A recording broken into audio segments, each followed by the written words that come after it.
Hello and welcome to the next episode of DDR, a podcast all about your favorite Drow, Drizzt Do'Urden. My name is Justin, and in this episode, we'll be diving deep into part 3 of Sojourn, titled Montolio, discussing all of our favorite plot points, characters, and more. And my name is Jeffrey. Of course, since we're huge fans of Dungeons & Dragons, we're also going to be discussing part 3 of the book and how it relates to the tabletop game. Following along with the show is easy. Just grab a copy of the book, read the next part of the book, and tune in every week. But remember, we want to hear your thoughts too. Share your dim lights with us at drizztdoneright@gmail.com. Or, better yet, be part of the ongoing discussion on our very own Drizzt Done Right Drizzt Court. Nice. The invitation is linked in the podcast description. This is the easiest way for us to get to know our listeners and to interact with them as they become members of the Dim Light Squad and help us take a look at this story beyond the pages of the book. We have the creature feature section where we lay out monsters a little bit more in depth. And we have a spoiler section for our members who want to talk about parts of the book that we haven't got to yet, or books that are ahead of where we've covered. Yeah, I've been avoiding that section, I'll be honest. I dive in because, I've done a little bit further along, but I do like to give it a little back and forth. But it's neat to see that the listeners go way down the road. So it's like, hoping to be able to cover all of that one day. Right. We have our general discussion page. This is where everyone gets to banter back and forth. So when you bring up something interesting, we're going to go ahead and mention it on the show. Yep. Recently we had Valeria. She was talking about giving a speech to their class, how to be a good DM. Me and Justin both chimed in, but it was and a nice few other see, people too. It was nice to see we had a couple of the other Dim Light Squad members give their opinion. We had Gothic Goddess made sure to let them know to be prepared for your party to be random AF. They made a great point that some groups will be willing to battle and some groups will be a bit more hesitant. So sometimes maybe a small campaign helps you get a feel for what your adventurers are going to want from you and what you can expect from them. They even, Justin, included a Leroy Jenkins reference, which for me is awesome. Nice. You've seen those, right? The YouTube absolutely. Clips? Yeah. Okay. I was like, they even made a small movie out of one of them. It is fantastic. Yeah. Civic the Grey also chimed in, giving a link to a YouTube video of a campaign so that you could see the DM in action. Mm-hmm. Also including a few tips that'll help you prepare for your adventure as a DM. And this is just one of the many examples of people helping people that we just love to see. It's great. Justin, I think that about wraps it up for me. So, how have you been, bud? I've been good.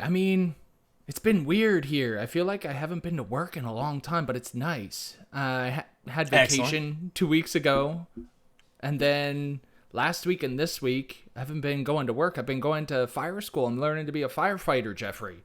Excellent. Now, have you been figuring out where to attach the giant water hose to? Yeah. How to run up the ladder? Yeah, well, no ladders, but today we had our SCBAs on, which is like it's like scuba gear without the underwater part, without the U, so right. SCBA, and we were crawling around in a smoke maze in this building cool. that they filled up with like a fog machine.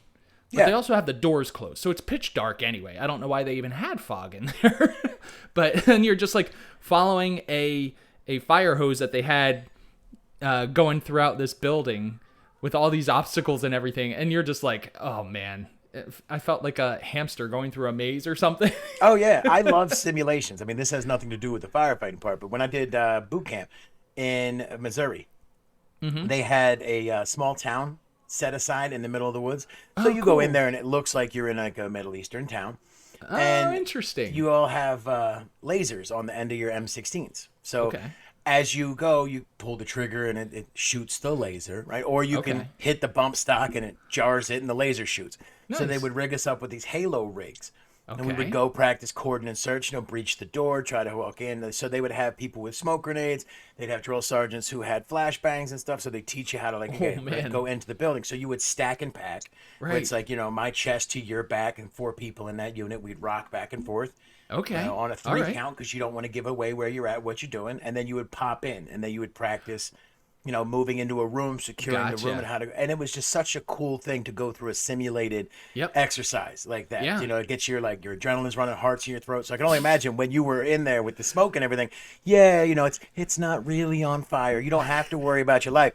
But that doesn't take away the emotions in the moment for you, where it's man. like for your brain, it's real. I was breathing hard, man. I mean, not only was it like physically taxing, but it's just like, oh my gosh, like this is like, I'm not claustrophobic, but to have that mask on and like you're crawling through these really tight areas with this giant tank on your back, and it's just like, I might be stuck here. And it's a lot. And what you were describing was very similar to, we had a fake car, like just made out of sheet metal. And, there were hinges on the hood and everything, so you could lift up the hood, you could open the doors and everything. And they had it rigged up with pipes of propane. And so they just lit that thing on fire today. And then we went in with, as teams of 3 working together as a group to get that hose in, kind of like push the fire in one direction. And then one person comes up with this really long, basically like a crowbar, just a giant metal hook to open up the doors and open up the trunk. And then you spray in there and everything. And, you can't do that by yourself. And it's just like... No. And it's important to get that, for us, it was going to be muscle memory, so that when you're in the middle of all of that craziness, you don't have time to think and react. You just react. Yep. And, if you practice again and again and again, you react without thinking in the right manner to coordinate with your team. That's cool. Yeah, it was a lot of fun. But I am pretty sore after all that today, lugging that tank around and fighting fire hoses. And I'm just like, whew. So I'm excited to get into this. Excellent. But we do a lot of heavy lifting in the podcast, so you had better strap in and prepare, sir. All right, let's start this show by taking a look at this week's letter from Drizzt and roll an insight check on it. So here we are, part 3, titled Montolio. My first impression here, Jeffrey, what the heck is a Montolio? It was like every time I hear it, I just want to yell out like Montolio, Montolio. I don't even know if that sounds right. Yeah, but it's just in my head for some reason. I just want to. It just reverberates. It's just like yeah, totally. I got you. So here we are, part 3 of Sojourn, and Drizzt is deep in thought about the concept of gods. He has only known the Spider Queen as such a deity. And she, as we all know, is one that holds different morals than one that we would consider, let's say, I don't know, good? Decent? Not chaotically evil? Not completely evil? So reading through this letter from him in my Kindle app, very early on, there's an underlined sentence, which means that a lot of people have dim-lighted it. All right, and this sentence goes, is morality not an internal force? And if it is, are principles then to be dictated or felt? And that one really kind of had me a little puzzled as to what exactly he was talking about, so I wanted to make an insight check on that. So here, Drizzt seems to be asking, where does morality come from? And according to the priestesses in Menzoberranzan, morality would come to the Drow as a blessing from Lolth. Drizzt, however, has never seen Lolth as a deity of the utmost moral character. Quite the opposite, actually. He has denounced her as being the most backwards god that curses and places a burden on all of her followers. So it seems only natural that Drizzt would then see morality as a concept that comes from the inside of oneself. Basically, your conscience, right? Billowing up from your gut. And it's what caused Drizzt to kill the Gnolls and eventually Lagerbottoms so that they wouldn't kill the innocent people. So it would assume. Oh, that's true. We didn't actually see Lagerbottoms' corpse. It's what caused Drizzt to feel such severe guilt when Drizzt's presence in Maldabar led to the destruction of the Thistledown family. And it's also the reason why Drizzt didn't allow the Sundabar party to fall victim to the stone giants. But then his follow-up question, are these principles meant to be dictated or felt? All right. So in other words, at least the way I interpret it, should these principles take control of your life, removing all of your free will? Like, are you able? Are you able to make your own decisions? Or, that's kind of what he's looking at here. Or are they just feelings that act as guidelines for you as you navigate these gray areas in your life? It's a difficult question to answer for Drizzt right now.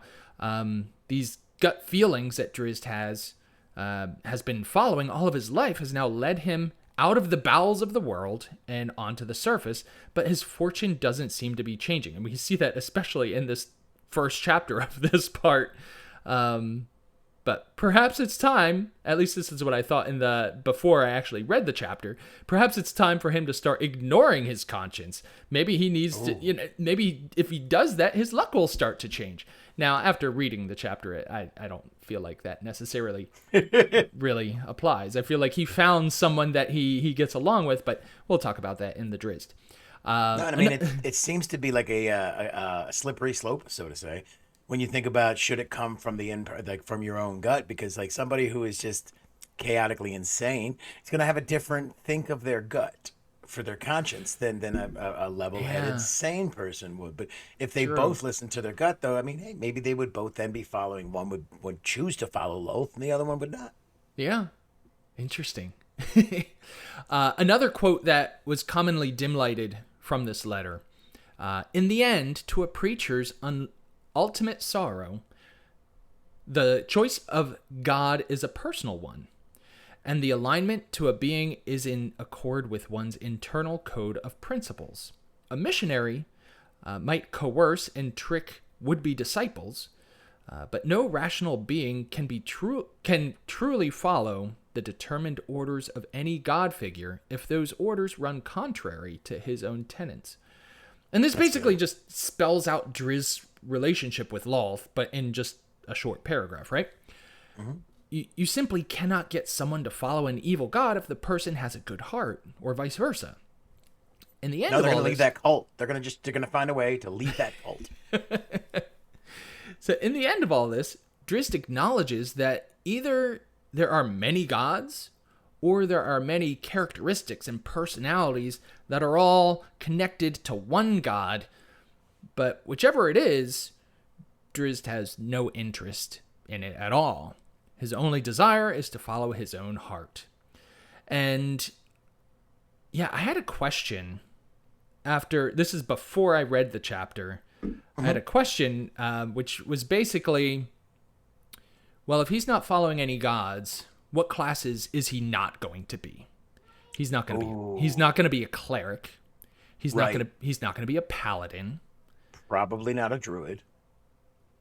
Do druids follow gods? I feel like they're... Yeah, I think they get like their... I think they would get god their... of nature sort of thing. Mm-hmm. Okay. Okay. I would think. I think the difference between a druid and a ranger would be the religious aspect a little bit, where rangers are... I'm not saying that rangers don't follow gods. We'll probably get to that at one point or another. At least you do see it in this chapter. But to say that like the druids are more like earth magic and earth, spirit following, whereas like rangers are more like, ooh, it's woods. Yeah, right. I would even argue like a warlock. He wouldn't be able to be a warlock. I mean, that's not really like that's not necessarily always the most positive relationship. No, but they can make the pacts, right? Right. Well, then what about a tiefling as a race? That doesn't count. A tiefling is its own god.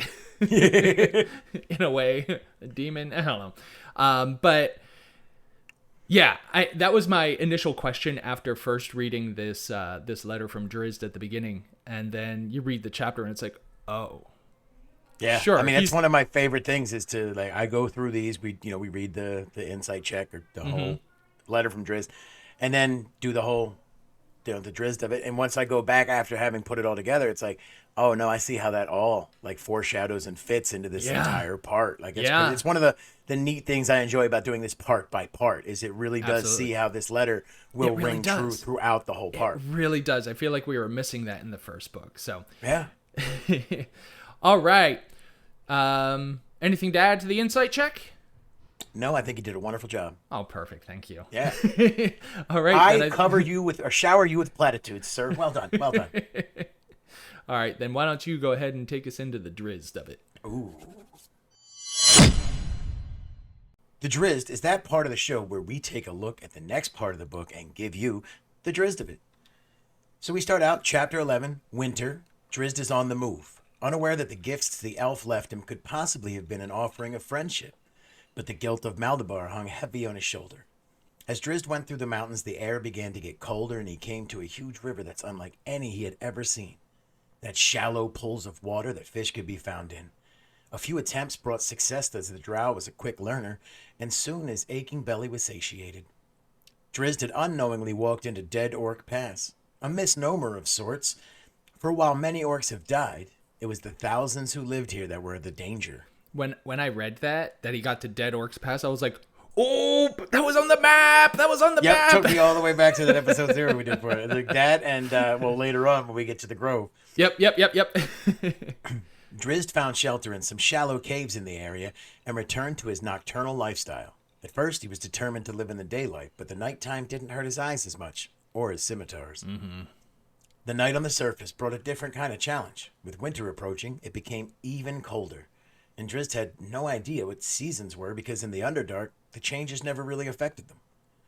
The cold grew worse, and Drizzt finally remembered that fire could solve this problem. But he needed the help of Gwenevere because he was falling victim to the cold.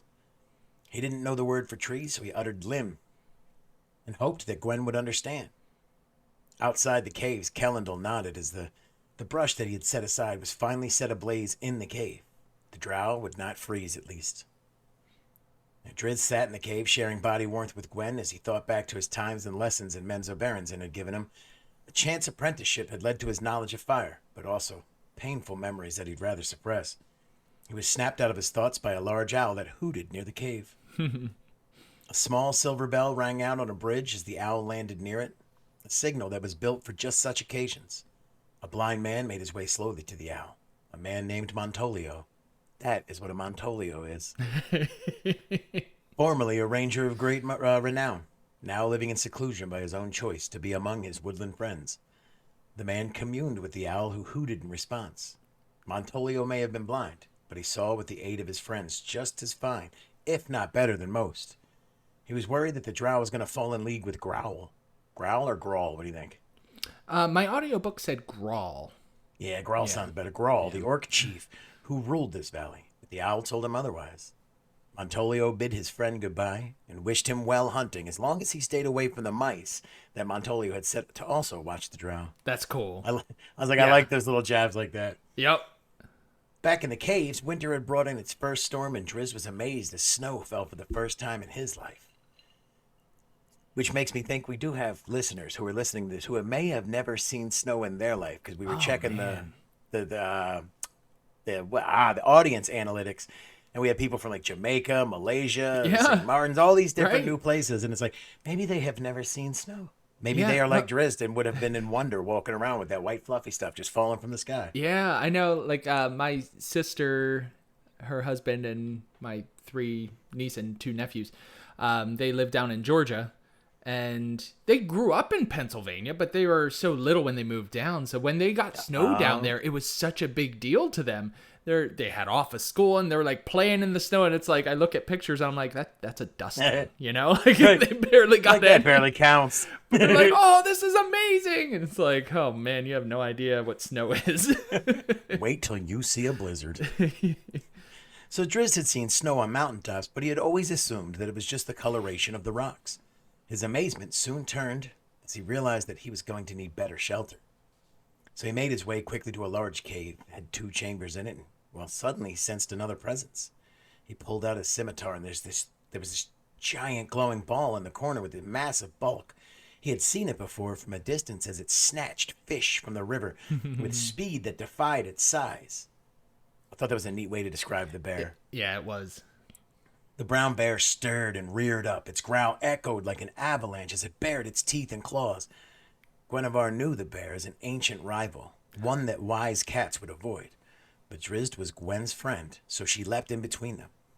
Drizzt quickly pulled her back, and despite the danger, he lowered his scimitar and approached the bear, who also calmed down and took on expression that Drizzt realized as curiosity. So Drizzt tossed a fish to the bear as an offering. And this exchange would continue as they'd go on to share their living space. I must say, I got really excited at the notion of Gwenevere knew the bear as an ancient rival. I thought it was another magical creature. Oh, right. That's what I thought it was. Yeah, like I thought it was another Right. magical creature from the astral plane that she knew, and it was just like, oh, that's so cool. It was, oh no, just like bears in general are. Right. Okay, I gotcha. Okay, never mind. Like a totem animal. Like, oh, I know what that yeah, is. yeah. Montolio was astounded to learn from the owl that the Drow had taken up residence in the cave of Bluster the bear. Great name for a bear. Bluster, that's his name. I couldn't remember it. Even though the bear was a friend, even the blind ranger would think more than twice about sharing such a confined space with him. Many questions were raised, but before he could get answers, he would have to wait until the snows lessened. Time passed agonizingly slowly for the Drow. It seemed like winter would never end until one day, the measurements he had been taking signaled a growth in the daylight. Springtime was on its way, and even the bear sat up and stretched with a mighty yawn. One day, as its slumber was over, and then Drizzt realized with the bear fully awake, perhaps he'd want to find a different home. Yeah, probably. Smart move. Definitely. So we come to chapter 12. It's to know your enemies. As spring started to shake off the snows of winter, the glare of the sun was blinding to Drizzt, and he found he could rarely come outside during the day. With springtime came curiosity, and Drizzt decided to set out to see what was above the far wall on the valley. He made his way across the perilous river quickly, using his agility to avoid the perils that others would find as he leapt across the stones with ease. For some reason, that played out like a cartoon movie, like an anime in my head when they did it, where he's just jumping and Just flipping. like, Like, tack, boom, boom, boom, boom, tack, tack, tack. Yep. Higher up the valley, an orc patrol noticed the Drow moving. They had spotted him before, but held their distance at the order of Grawl, who was cautious, in case there were more Drow in the area. Time had solidified the thoughts in Grawl's head that the Drow was alone, and he gave the order to kill the Drow. Growl is fine too. I just not saying that the way my audio book pronounces things is right. I think with the AU, Grawl makes sense. Because there are definitely some things, some ways, some words that he pronounces incorrectly, and it bothers me every time. Drizzt covered ground quickly and took in his surroundings. The scenery distracted him, and it took a while before he noticed that he was being tracked. He moved to a spot that was hidden from the trail and watched as the orcs followed.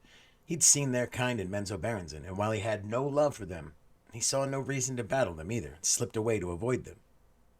Except, well, the orcs were too close and quickly gained ground on him. Drizzt understood that not only had the chance to fight them on favorable ground passed, but when the sun came up, he was going to be blind to their attacks. Thoughts ran through his head as he tried to find a way out, and distracted once again, he ran into the path of a second orc patrol that was also tracking him, and almost into the jaws of a large wolf called a warg. Drizzt quickly slid under the large form and dispatched it with his scimitar as gore fell from it before he realized it was dead. I thought that was a really cool way to say it. It's such a visceral description. Just this splattering of intestines. The orcs charged in, and the battle was fully begun. Drizzt dropped a globe of darkness and used the surprise to his advantage as he lashed out, and Guenhwyvar sprang forth. The orcs fell, and Drizzt moved quickly, suddenly surprised as the stone giant came out of the trees. He leapt into motion and drove his scimitar home, which broke against the solid skin of the stone giant. When that happened, I was like, oh no. To his amazement, and mine as the reader, his trusted scimitar had finally failed him, but his luck was with him as Guenhwyvar was there to save him once again. As she sprang forth onto the giant and raked with claws, Drizzt realized his predicament and ran, trying to find a path that would keep him out of danger of flying rocks from the stone giant. But nothing seemed promising, so he just kept running, hoping the trail wouldn't end anytime soon. Drizzt felt despair. He saw the sun peek up over the eastern horizon, and the second patrol caught up to the giant, and they moved forward, emboldened by its presence. Their vicious warg took the lead and sped around the corner, taking the lead right into a loop of rope that happened to be attached to a boulder. That was really Drizzt cool. quickly pushed over the ledge. Yep, like Wile E. Coyote. Whoop, there it goes. He's setting traps already. He's... we'll get to it later. Never mind. Drizzt stood and made a final stand. The orcs had no interest in parley, and a spear flew at Drizzt, who sent his dagger in return, lodging it into a throat of an orc. I loved that part because he described it as... how was it? He described it somewhat as like the orc was able to see the dagger, like as if his reflexes, like he was going to be able to catch it It's like, oh, he caught it with his throat. So, well, then it was neat because it's like the other orc tried to like pull it out, not to save the orc, but because it was a very fine dagger. Suddenly, an owl swooped down and hooted again. The giant was not deterred, but suddenly jerked forward as an arrow lodged into its back. Drizzt quickly took advantage and launched his own attack. The owl swooped in again, and each hoot was followed by another arrow as the enemies fell again and again. Drizzt leaned back, exhausted but alive, and caught the movement of a human-like form carefully working its way down the path toward him. The owl called above him, and the man moved closer, but no arrow followed the hoot this time. Drizzt finally saw the man and was taken aback by his milky white and pupilless eyes. Do you think that he might have thought right away right there that it was one of the illithids, the milky white eyes? Oh, I didn't even think about that. But yeah, he probably had illithid-like eyes. Yeah, that's what I thought of when I saw the pupilless. I was like, totally, yeah. If he hadn't seen the fine archery display, he would have thought that the man was blind. The old man kept his arrow nocked and called out in several languages that Drizzt couldn't understand until it landed on one that he did. In Goblin, the man asked who he was, and Drizzt replied, Drizzt Do'Urden. But the man chuckled and shook his head. If that was the name of the drow, it mattered not, for he was now his prisoner. Guinevere snuck up from behind, the teeth bared, and disagreed with the old man. I liked that ending where it was just like, oh, guess I have a prisoner now. It's like, wait, what? I liked it because it played out on Drizzt's face where he smiled. It's like, I think not. Yeah. My cat has other ideas. So that brings us to chapter 13, entitled Montolio. But that's the name of part 3. Yeah. Part 3, Montolio. Chapter 13, Montolio. I wonder if there's a connection. The old man quickly assessed the situation and eased his bowstring, letting the arrow slip. Drizzt was amazed to watch Guinevere's ears come up as if the man was speaking to her with a telepathic link. Gwen walked out and casually passed the old man to stand beside Drizzt. I am a Montolio de Brochet, the old man said. The two traded witty barbs before Montolio offered Drizzt a place to stay, but Drizzt worried that the danger and death followed him everywhere he goed, and was determined to go his own way. Gwen growled her disapproval, and Drizzt tried to explain his decision, but Montolio would not be swayed, and even though he could not see, it seemed that he could see inside of Drizzt, to the fears that he kept. The old ranger's flaky charm finally wore Drizzt down, and so did Gwen's approval of the ranger. And Drizzt felt welcomed as he walked into the old man's castle of wood and dirt with bridges crossing everywhere around them. An array of animals greeted them as they arrived, but they kept their distance at the presence of the large panther. Montolio settled Drizzt in and expressed his frustration at the limitation of the goblin language. Such a negative language, and he was determined that he would teach the drow English. No, not English, but common. Right. I mean, to us, it's English, right? But yeah. Right, but I mean, we have many listeners who may not listen to their first language as English. Yep. It's a common language. Further away from the home of Montolio, Kellendil learned that the old ranger had taken the drow in, and if Montolio accepted him, then that means his judgment of the drow was probably correct. Kellendil was amazed as he realized that the drow was truly not an enemy.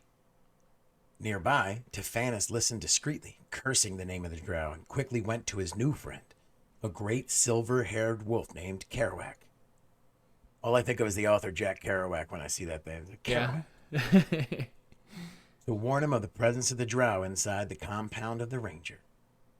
Days passed, and the lessons in common tongue became easier and easier for Drizzt, who had the added benefit of falling in love with the ranger's collection of books. Montolio included lessons about the weather and seasons with Drizzt, showing how he can watch the animals, the sky, the wind, and Drizzt was a quick student here as well. And Montolio began to realize that Drizzt possessed the heart of a ranger. Mm-hmm. His first test came when he stumbled upon an angry badger. Hooter gave a cry of warning to Montolio, and Drizzt had to fight his natural urges and slip his drawn dagger back into its sheath as he began to calm the angry badger with deliberate motions. Drizzt had known it was pregnant with pups, and only hoping to raise them in the den, but didn't know how he had come to realize it. Montolio rewarded his new friend by showing him a hidden armory and retrieving a fine, curving-bladed scimitar. Drizzt was in awe of the armory, which was filled with a wonderful array of weaponry. They walked out of the armory together as friends. Drizzt received a second scimitar because he favored the two-handed fighting style over a shield. Montolio hoped that he would never ever find need to use them. Far away, but not far enough, Grawl stood scanning the region with bloodshot yellow eyes, searching for the Drow. He wondered if he had taken up with one of the small elven bands, or maybe the damnable blind ranger wherever he was. If the Drow was still in the area, then Grawl would find him, and the Orc chieftain never took chances. Chapter 14, Montolio's Test. Montolio set out to decide exactly who Drizzt was. Was he a fighter? A wizard? Did he have multi-class abilities? I mean, he kind of does, right? Yeah, I mean, it seems like he's taken a few different levels. He caught Drizzt off guard and peppered him with questions to get at the Drow's true nature. Shocked out of sleep, Drizzt answered honestly, explaining levitation and fairy fire and the globe of darkness that he used against the orcs. Montolio wanted more, so he asked for a demonstration to help with an animal. But a trap was laid and sprung on Drizzt as he was caught unaware by the ranger's plans. Montolio used the darkness to even the field between him and Drizzt. The blind man had no need for sight, so in the darkness they were even closer to equals, and this is how Drizzt learned not to underestimate the ranger, even though he appeared to be blind. So, I feel like if he would have asked Drizzt to do that, and like them fight fairly without him, like Drizzt would have done it. Yeah. You know, I feel like him tricking him into it. I mean, I guess he wanted the element of surprise. I guess that's what it really comes down to. He wanted to surprise him with that little sparring. Well, I think part of it was not just to surprise him, but to test his mettle as a warrior. Because as we'll find out when I hit my dim light, like Montolio doesn't come at him easy. You know what I mean? Oh yeah, like, that is part of your dim light. That's right. 100%. Yeah. So not only does he set the trap for him, but I don't think he actually wants to fight him on equal footing. Gotcha. Yeah, sorry, I forgot that was your dim light. I don't want to take away from that. So sorry. Not at all. Montolio spent the following days and nights teaching Drizzt about the world around him and how to survive within it, exchanging tales of valorous battles and humorous pranks that rangers had played on one another. Drizzt held back, even though he gave away small bits. The ranger could sense the Drow was hesitant. Drizzt eventually questioned whether he was right to come to the surface at all, and Montolio explained that he was once forced to drive his sword straight into a man's heart. The harshness of the world brings great remorse, but mercifully it is a passing lament, and certainly not one to carry into battle. I did like in that little moment where Drizzt is just like, maybe I shouldn't have come to the surface. Montolio's reply. Do you remember his reply to that? No, not off the top of my head. His reply was, "What? Don't you like my cooking?" And that really made me chuckle because that was very much a response that people would give me growing up, where I'm just like, I'm not gonna come over or whatever, and they're like, "What? You don't like my cooking?" Or like, "Well, I guess I better go home." Some or, quitty retort. Yeah, exactly. So that just made me laugh because I was like, "Oh man, how many times have I heard that?" Montolio could see the weight that the Drow carried on his shoulders, even if he couldn't see the Drow. He realized the road ahead for the Dark Elf would be hard enough without Drizzt carrying even a heavier burden. He sensed that Drizzt suffered more than he smiled and punished himself more than he should. Seeking to alleviate the Drow of some of his burden, said, "We, at least we of sincere character, always judge ourselves by stricter standards than we expect others to abide by. It is a curse, I suppose, or a blessing, depending on how one views it. Take it as a blessing, my friend, an inner calling that forces you to strive to unattainable heights. Those who aspire to less accomplish less. There can be no doubt it is better, I think, to grab at the stars than to sit flustered because you know you cannot reach them. At least he who reaches will get a good stretch, a good view, and perhaps even a low-hanging apple for his effort." Drizzt, however, continued with his unending pessimism, and perhaps also a low-flying arrow fired by some unseen assailant. Montolio was pained to see the good-hearted Drow so scarred, and he replied with, "He might indeed, but the loss of life is only great to those who chance to live it. Let your arrow come in low and catch the huddler on the ground, I say. His death would not be so tragic." I thought that conversation was fantastic, the way he described trying to reach above your station. Right. Trying to become more than what you would ever think you could be, and being met with such a pessimistic response, but saying that the life is for those who live it. I was like, that's cool. Yeah. Nah, that's really cool. Montolio used this conversation and the time that they'd spent together as a lever to force Drizzt to disclose his burden, to give it a name and get it off his chest, or to forever leave the home of his friend Montolio the Ranger. Drizzt, caught off guard by the pressure, gave in to his friend and explained the details of his childhood, of Menzoberranzan, of what service to the Spider Queen meant. He explained the sacrifices, the assassinations, the Drow justice, all of it, the pain and the small bits of joy that he found along the way.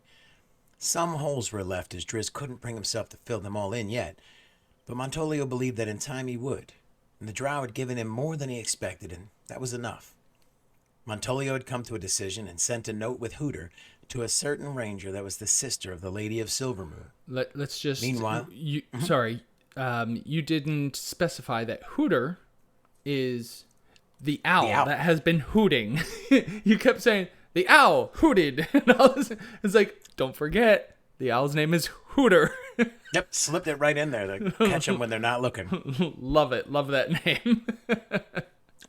Meanwhile, from another angle, Tephanis stood watching a burly human pass along the trail. He noticed the dog pick up his scent and quickly left in a manner that left the dog confused as to where the scent had gone. Chapter 15, A Shadow over Sanctuary. The friendship between Ranger and Drow had become even more solid as the time passed until one morning the Drow was awakened by a voice that he knew. Roddy McGristle had made his way to the sanctuary of Montolio. He was looking for the Drow. Roddy McGristle does sound like something from like 101 Dalmatians, like a villain that would show up, just like Cruella de Vil in a beat-up car. Like, give me the dogs. He was looking for the Drow who had killed his dog and left his face scarred. Montolio admitted that he had seen the Drow. He had wintered in the caves near the river and had had a run-in with Growl and his friends, and then headed to the Underdark, perhaps. McGristle continued to harass the Ranger, knowing that there was more to his story, and Montolio told him that maybe he should look towards Morame's cave, which paused Roddy, because there were dragons in that region. The dragon would surely know where the Drow had gone, maybe into one of the many holes up in that region. Montolio walked back, and Drizzt was shocked that the Ranger had lied for him, lied to protect him. But Montolio had never liked Roddy McGristle. He had known about the Thistledown murders and wondered if Drizzt had done it at first. But as time went on, he realized there could be no doubt of the Dark Elf's innocence. Drizzt explained this... I'm sorry. When Roddy McGristle first came in, how did he address Montolio? Oh. I'll get to that later. Oh, okay. Go ahead. Drizzt explained the story he had hidden about what had happened to the Thistledowns, and Montolio told him that he was right to kill the Gnolls, that his actions were just and true in attacking the others as well. Montolio set forth to teach Drizzt about the difference in the races. The unending struggle between the good races, humans, elves, dwarves, gnomes, and halflings, being the prominent members, and the evil goblinoids and giant kind who lived only to destroy as a bane to the innocent. There is good and bad in every race, Montolio explained. I spoke only of the general conduct, and do not doubt that the general conduct of goblinoids and giant kind is an evil one. Drizzt wondered how you can truly know, and Montolio explained, just watch the children, and explained the not-so-subtle differences between the children of the goodly races and the children of the evil races. As the conversation wound down, Drizzt couldn't help but needle his old friend and ask how he got the nickname Mooshie. So that takes us back to Mooshie's Grove, which we saw on the map. Right, exactly. And let's not forget that when McGristle first showed up, he's like, "Hey, Mooshie!" And it's just like, no, it's like Mooshie, when I first read that, what? I was excited because I was like, "Oh, right, Mooshie, right. Montolio makes sense." Right, exactly. But like the whole time, even though when we first met the Ranger, I was like, "Well, if that's Montolio, then who's Mooshie?" Right, and I must admit, like when we first ran into Montolio de Bruche or whatever, however you pronounce his name, I was like, Mooshie? I was like, maybe that's Mooshie? And so this kind of confirmed that, and I was like, all right, Mooshie. I like Montolio better. It is a very nice proper name. Kind of rolls off the tongue. Right, yeah. Mushi makes me think of like shoot. I have a very specific vague like character in mind or obscure character I should say, from like Final Fantasy VII. There's like this big marshmallowy looking guy where someone else like rides him. I don't even remember that character's name. Or like a Michelin Man kind of guy. Like that's what I think of as a Mushi. I don't know. But not a ranger. I don't know. Anyway, sorry. The ranger cackled. Montolio de Bruche. Mushi to my friends and to those like McGristle who struggle so with any words bigger than spit, bear, or kill. Meanwhile, McGristle was headed down the path, upset to be headed towards Moriume's cave, when a buzz flittered by and Tephanis appeared, speaking slowly to let the bounty hunter know the dark elf wasn't to the north. In fact, he was in Mushi's grove, and the ranger had only provided a distraction to the bounty hunter. McGristle realized that he had a delicate feat ahead of him, to have the ranger pay for his lies. Dealing with Growl was always a delicate situation. The owl returned with a message from the ranger that Mushi had sent Hooter after, and the ranger asked the Drow to read it. Dove Falconhand's version of the events struck near to the truth, vindicating Drizzt and naming the Barghest whelps as the murderer. Drizzt was relieved, hardly able to continue reading, and Montolio remarked to him, "You get your due in the end, my friend." Awesome. Cool. Well, let's go ahead. Let's keep this show rolling because I know this one's going to be a little long. Let's jump right into the dim light reel.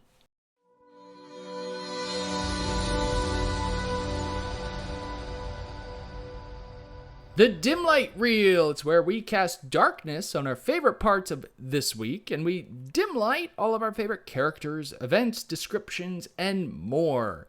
My dim light this week, man, there were so many things I wanted to dim light, but most of them were just like little moments here and there. So I tried to like dim light them as you were going through the Drizzt.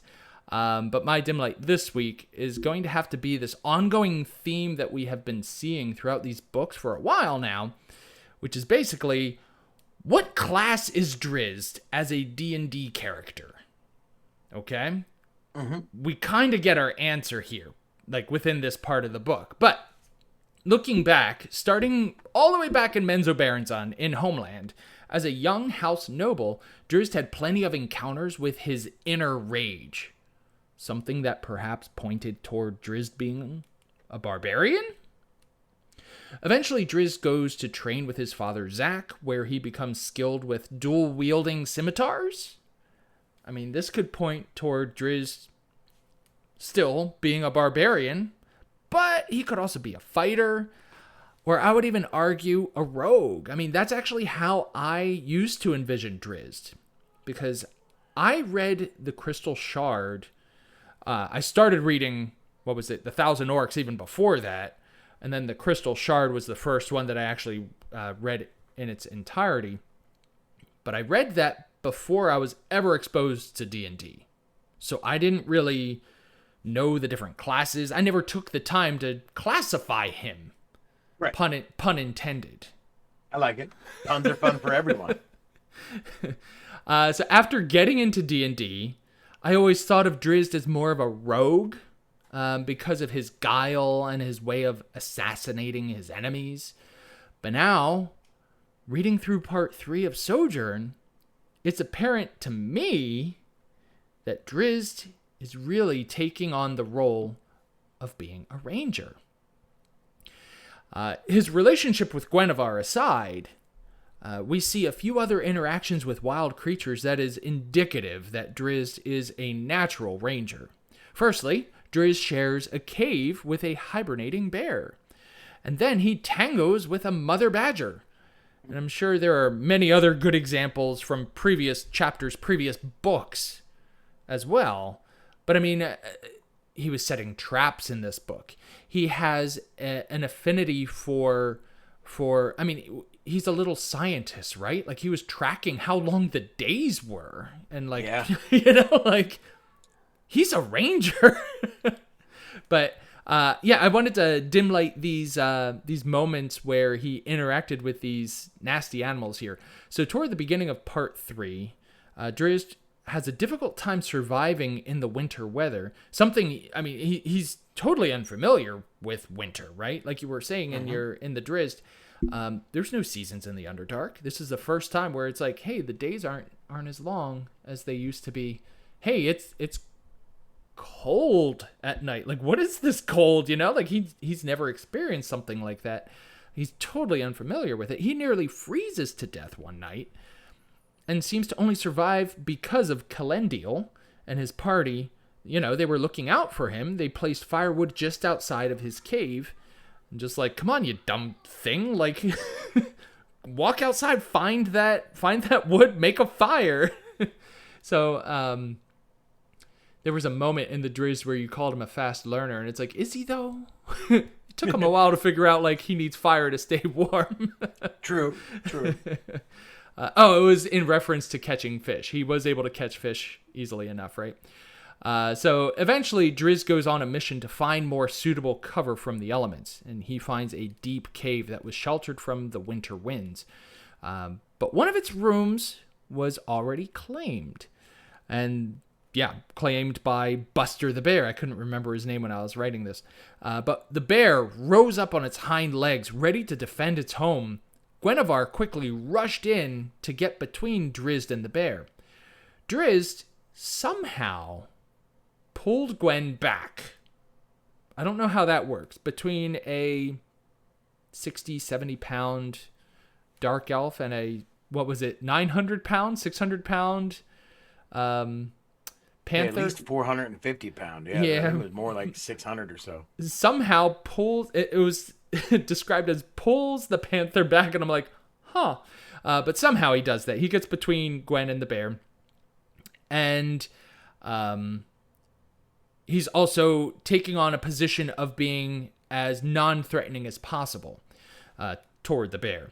He even offers the bear a fish. Drizzt, just rolled a nat 20 on his animal handling check there, right? He was allowed to then share the cavern with the bear. Later on in chapter 13, Drizzt and Montolia were foraging in some berry bushes when Drizzt stumbled upon an angry badger. Great show, by the way. It was Angry Beavers. Yeah, I missed it. Drizzt instinctively drew his dagger and noted the ferocity of the badger growing when he did so. Drizzt also then noticed the den behind it and realized that this mother badger was just protecting its den as it prepared to have pups. So then he carefully replaced his dagger. Another nat 20 on an animal handling check here. And Drizzt managed to get out of yet another random encounter, which, from a DM perspective, can be so frustrating because it's like, okay, that's all I had planned for the evening, and you guys just bypassed it all. Drizzt is absolutely, without a doubt, on his way to becoming a level 1 ranger, if he's not already. I mean, like I was saying, with the traps, like he's already setting traps. That's such a ranger move there. He's noting weather patterns. He's noting how long the days are. Like, how cool is that? Like, he's 100% a ranger in my eyes now. Maybe something will change later on down the road, but I don't know. For some reason, I thought that he would have been more of a rogue for the longest time. No, and I could see it when you look at it that way, but it's like, we should have known from the start because his best companion is a gigantic panther, but you're kind of thrown off because Guinevere is from the astral plane, so it's like, oh, well, she's a magical animal who probably would have communed with anybody who respected her. Right. I mean, to be fair, like, Massage was a wizard. He held the figurine, and he had a panther. He wasn't a rogue, or a ranger, rather. But now we see Drizzt out here with other animals and how he's interacting with them and everything, and it's like, oh, yeah. Oh, totally. He's a ranger. So I must say, my dungeon delve last week, not saying that rangers are, like, terrible or anything, just maybe don't have the coolest of skills in 5e. because Drizzt is definitely very skilled and a very cool character. Well, Drizzt is probably the example of why you should take your ranger and multi-class him with some other things, like maybe some fighter skills, some warrior skills, maybe a level 1 barbarian, like you were saying. Like they definitely think about how you would flesh out your ranger to be different than the archetypical ranger. Yeah, totally. I use big words sometimes. I got to sound them out to myself in the middle of it. Like, wait, does that sound right? Whenever I get to big words like that, I need to slow down. But excellent dim light. I like it. Thank you. For my dim light, I wanted to take a closer look at Montolio's test. So up until this point, we've seen our favorite Drow be a menace in battle, even overcoming the great Zacnafane to be perhaps the greatest swordsman walking the earth. Montolio catches him off guard by peppering him with questions. Are you a wizard? Are you a warrior? He wakes Drizzt up from a solid slumber, and when Drizzt explains himself and answers the questions, Montolio tells him, go ahead and cast a globe of darkness on its small hole on the side of the grass mound. A wild boar is taken to living there, and I do not wish to harm it, but I fear to get too close enough to make contact with the thing. Boars are unpredictable at best. Drizzt casts the globe, and Montolio wades in. Several high-pitched squeals are heard, and then Montolio cries out in distress.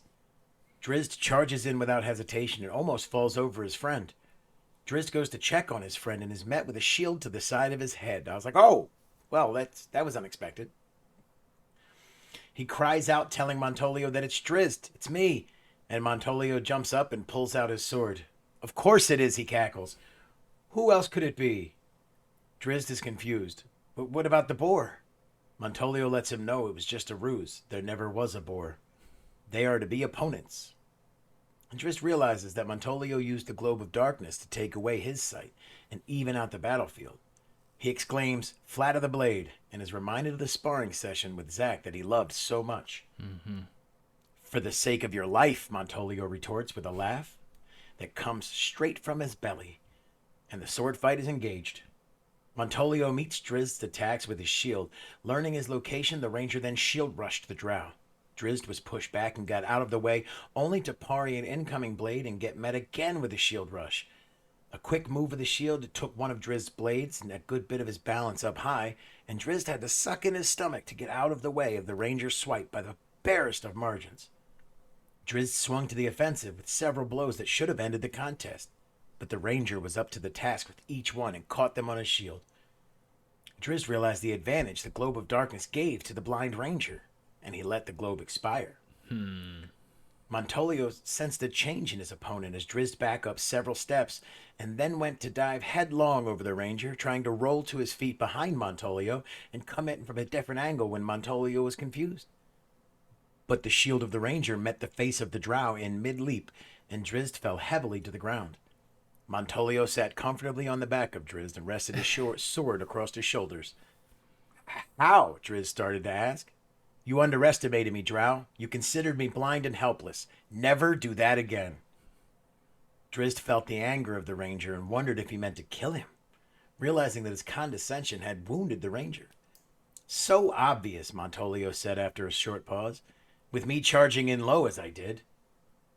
Obvious only if you sensed that the darkness spell had ended, Drizzt replied, wondering how disabled this ranger truly was.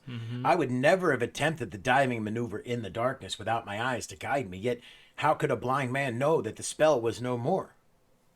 I love this part because he goes, Montolio says, you told me yourself, Montolio protested, not moving from the Drow. In attitude, the sudden shuffle of your feet, too lightly to be made in absolute blackness, and your sigh, Drow. That sigh belied your relief, though you knew by then you could not best me without your sight. As Drizzt digested the information from the ranger, Montolio turned to him and said, come along. This night's first lesson is ended. It was a valuable one, but there are other things that we must accomplish. In this passage, we see that Drizzt is so confident in his own abilities that he overlooked the abilities of his opponent. He thought that he would be a lesser fighter without his eyes. Therefore, the ranger must be an inferior opponent. When Drizzt could see, I'm not sure we've seen an example of Drizzt's hubris quite like this so far in the books, which is why I wanted to do the deeper dive. The saying, don't judge a book by its cover, is said over and over again, but here, R.A. Salvatore does a wonderful job of actually putting that saying into a life lesson that Drizzt surely will not be quick to forget. Yeah.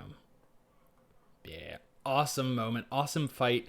And yeah, like I was saying before, something that Drizzt would have been, I feel like, totally into, like if Montoli would have just said like, hey, like, let's spar, as long as you use the Globe of Darkness, we'll have equal footing, whatever. But yeah, he beats him even without it, which is like, without the Globe of Darkness there, like he still beats Drizzt, which is just like, ooh, who is this guy? So no, and it does let you know that the skill that the ranger possesses. Yeah, totally. All right, let's go ahead and move this into the Dungeon Delve.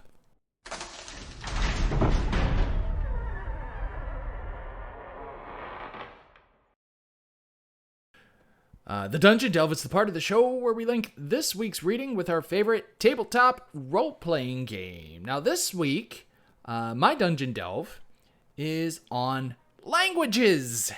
In this chapter, when Montolio first made contact with Drizzt, he went through a number of introductions in different languages, right? Eventually landing on Goblin, a language that Drizzt is at least somewhat fluent in. It actually sounds like Montolio and Drizzt were able to understand each other pretty well. There were a number of concepts that the Goblin language simply did not have a word for, like compassion, right? So it was their conversations were a little limited. So their solution was to teach Drizzt how to speak Common. Not English, Common. As most of you know, most of our listeners, and Jeffrey, as you know, there are many languages to be used in D&D. The standard ones being used are Common, Dwarvish, Elvish, Giant, Gnomish, Goblin, Halfling, and Orc. There are also some exotic languages like Abyssal, Celestial, Deep Speech, Draconic, Infernal, Primordial, Sylvan, and Undercommon. Drizzt, I would think, is probably fluent in Undercommon. But these are the languages that are in the 5e Player's Handbook. But I'm sure there are many new ones in other books that I do not own. So one fun thing that the Player's Handbook includes in the language section of the book is the Dwarvish, Elvish, and Draconic script with corresponding alphabet characters. You could easily use these references to handwrite scrolls to hand out to your players for them to decipher something. Now, of course, it's going to be in English, right? Or whatever language you're switching over to. I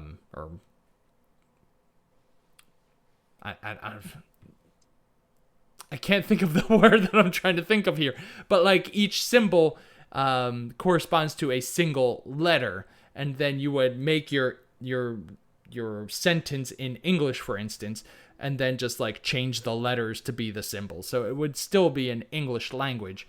But anyway, so all of your player characters have access to their pick of languages depending on their race and their background. But do these languages really affect the game? My answer Absolutely. to that, totally. Of course they do. Depending on the languages depending on the languages you and your party members know, you can hide information within the group, or you could hide information from other members of the group. Yeah, that's a good one. You could communicate with NPCs that maybe you weren't really supposed to have interactions with. Perhaps make friends with woodland creatures. Jeffrey, I think you'll talk more about that. Or console a demon that is having a bad day. I mean, our example... Such a nice way to use it. Like, oh, demon's having a bad day. Come here, buddy. It's like, someone in the group knows what demons would probably speak deep speech. Or no, infernal probably, right? Yeah. So, where was I? Sorry. You could communicate with NPCs that maybe you weren't really supposed to. So Montolio was able to communicate with Drizzt through the Goblin language, which led to that friendship. Using different languages in your games can really make things fun. It isn't difficult to do. You just have to preface your statement with, I say in Draconic, and then whatever, right? Or whatever language you know. As long as the other players aren't metagaming, they really should be ignoring what you just said. Unless their character also speaks that language, then they would understand it. I know in the first game that we played together, Jeffrey, it got to the point where people were passing notes to each other instead of speaking things out loud.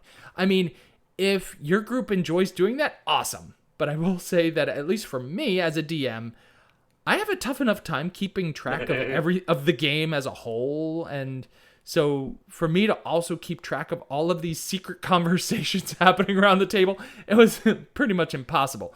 But you could use that, or just like even saying maybe you all speak the same languages, but it's like I whisper to that person, and then you write a quick note, you pass it over to them. I mean, I guess that works too.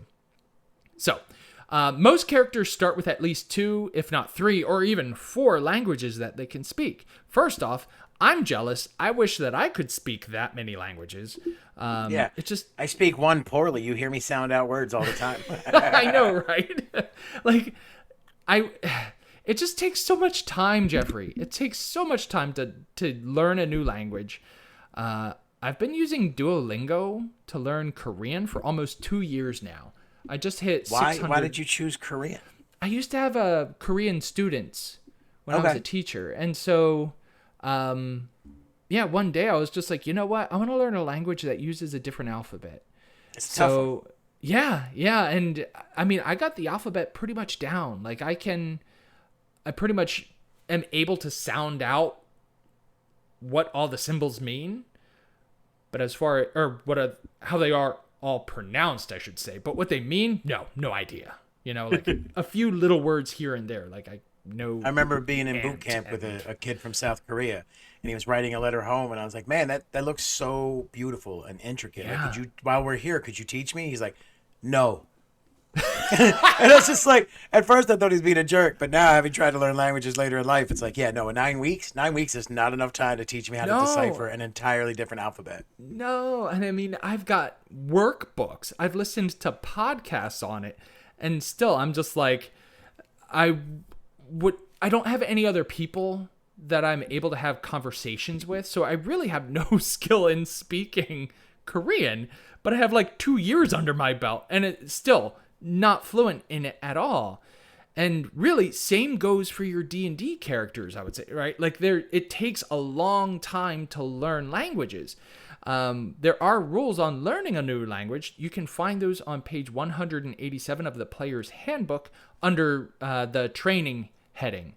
Because you can, rules as written say that you can spend 250 gold over 250 days to learn a new language or become proficient in a set of tools.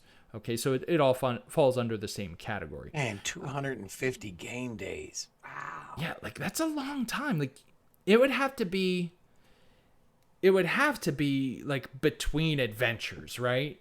Yeah. Like you Absolutely. did this you had this main adventure over here. Now you have a year or 2 or 3 or 40 off, you know?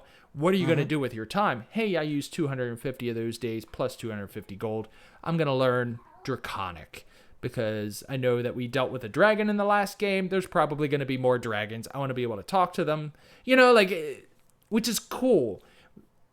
I feel like that's a very long-term type thing to do. Absolutely. Right? So you do also need to find an instructor. That ultimately is going to be at the discretion of the DM.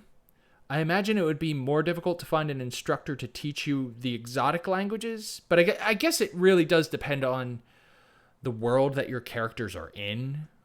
So if you're in, like, that makes sense. the Nine Hells or something like that. You might be able to find something, as long as you're a tiefling or something that belongs in the Nine Hells. You might be able to find an instructor that would teach you a language that's more exotic.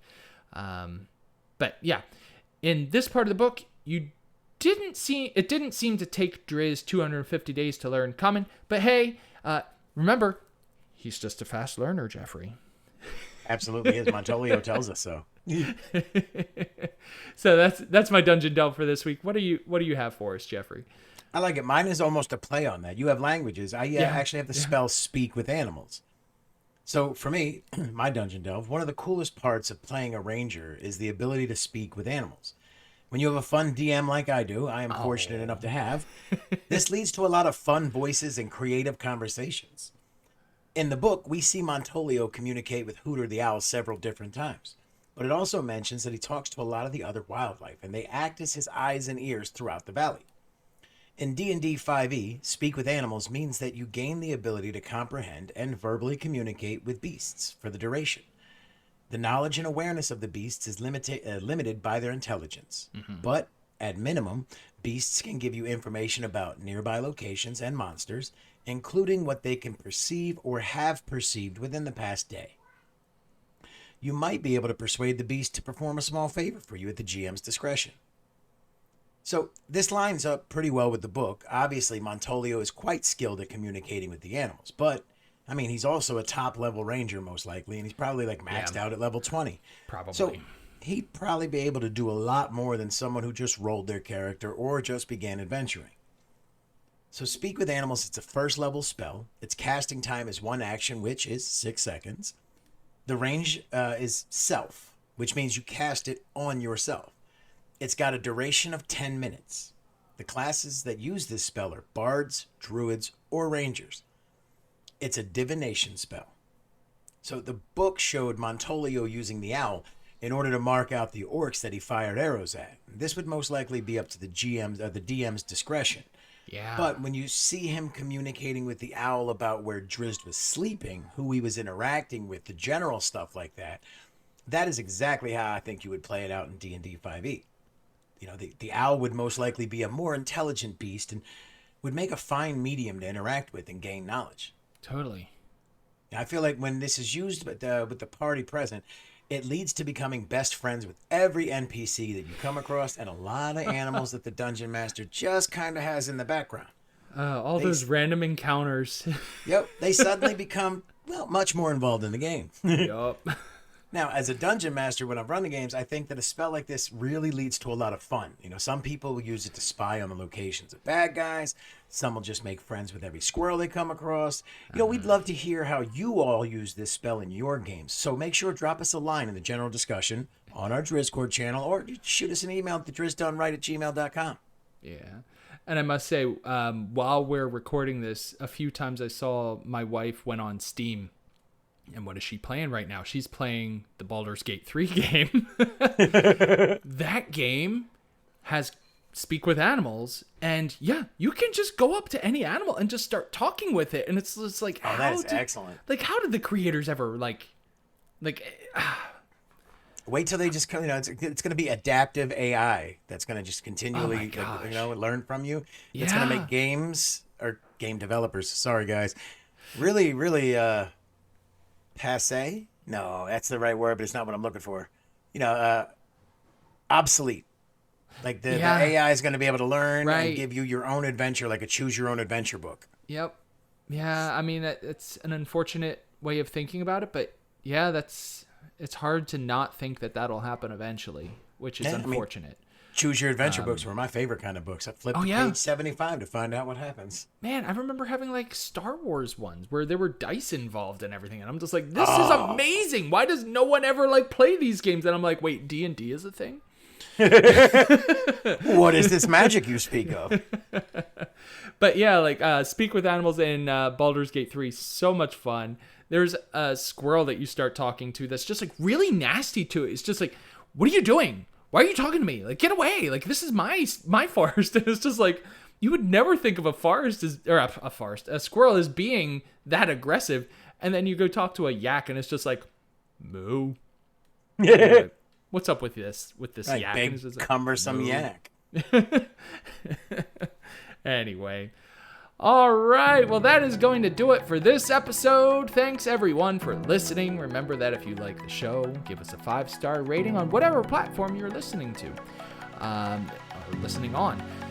Also, make sure you are getting the most out of this podcast. Make sure you're picking up a copy of the book and reading along with us. And hey, if you can't find a book, or if you don't have time to read the book, get the audiobook and listen to it. You can listen during your commute, while you're at work, at the gym, wherever you have a chance.